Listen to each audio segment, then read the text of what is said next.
Bismillahirrahmanirrahim. Alhamdulillah. Wassalatu wassalamu ala rasulillah wa alihi wa sahbihi wa man wala. It's a question often raised, isn't it? Is Islam compatible with the West? And usually raised, I think, by those who already think they know the answer. I accepted the invitation to speak this evening on condition that I could say at the outset that actually I don't know the answer to this question. But the reason for that is not perhaps as dismal as might appear. The fact is that the question can't, properly speaking, be addressed in a vacuum. Islam is not a single thing. It's a whole universe of a billion different points of view. Similarly, the West is certainly not a single monolith, but has within itself a huge spectrum of cultures, languages, educational and ideological perspectives. So I can tell you at the outset that what my rather uninteresting conclusion is going to be is that certain forms of Islam certainly are compatible with certain forms of the West, and that there are other forms of being Western that are certainly incompatible with certain other forms of being Muslim. Now, there are people on both sides who don't like that kind of rather woolly conclusion.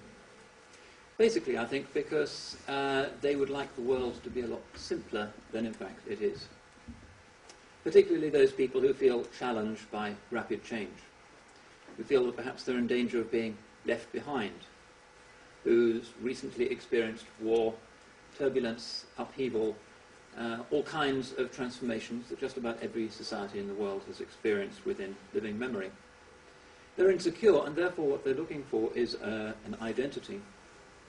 And if they're going to turn to being Western, or being Muslim, or being Chinese, or being Indian, or being just about anything else, as an identity, in other words, if their relationship to their cultural patrimony is on the basis of wanting to be something that is against something that they find threatening, then the chances are that they are going to want their identity to be something very clear-cut and simple and monolithic. So, for instance, to look first of all at the diversity of the West. Muslims often think the West, al-Gharb, is a single thing. Then they come here and it sinks in that in fact the West is a diverse, plural space where an almost indefinite variety of lifestyles and points of view are thriving. What is the West? Sometimes we're invited by politicians to develop something called a Western Islam, or a European Islam, or a British Islam. And we listen to that politely. But actually when we come to scratch our heads and jot down what the specifics of that might look like, nobody can actually do it. Why?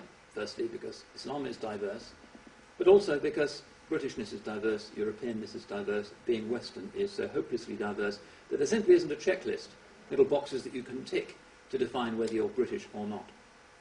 What would such a checklist actually entail? Perhaps 50 or 100 years ago, almost certainly in fact, it was relatively easy to define what was specifically British.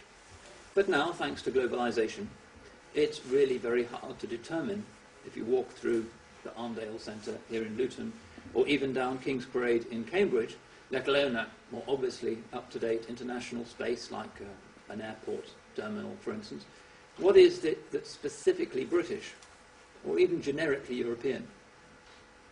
The West, perhaps, despite the fact that it is a legally open space where a variety of perspectives and cultures theoretically can thrive, in practice our culture does tend to produce a certain public uniformity.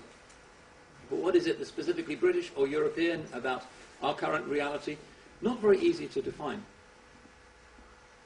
But there are some people in the West who think that it is easy to define. Look at the BNP's website and the latest musings of Nick Griffin and his people, and you'll find that they're very clear that there is indeed such a thing as being British. And the thing that they're most clear about what it is to be British is that it's incompatible with Islam.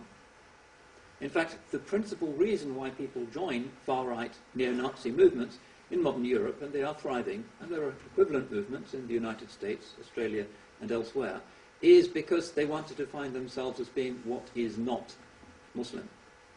And that's a long strand of Western thinking about self-definition.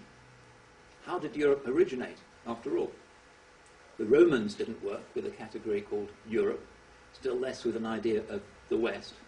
When did it begin? Well, you could say that it began with the rise of Islam. Islam invented Europe, Islam invented the West, because whereas the Romans had been a Mediterranean civilization, when Islam took over the southern and eastern coasts of the Mediterranean, what was left of the Western culture was the barbarian kingdoms of the West and what was left of Byzantium.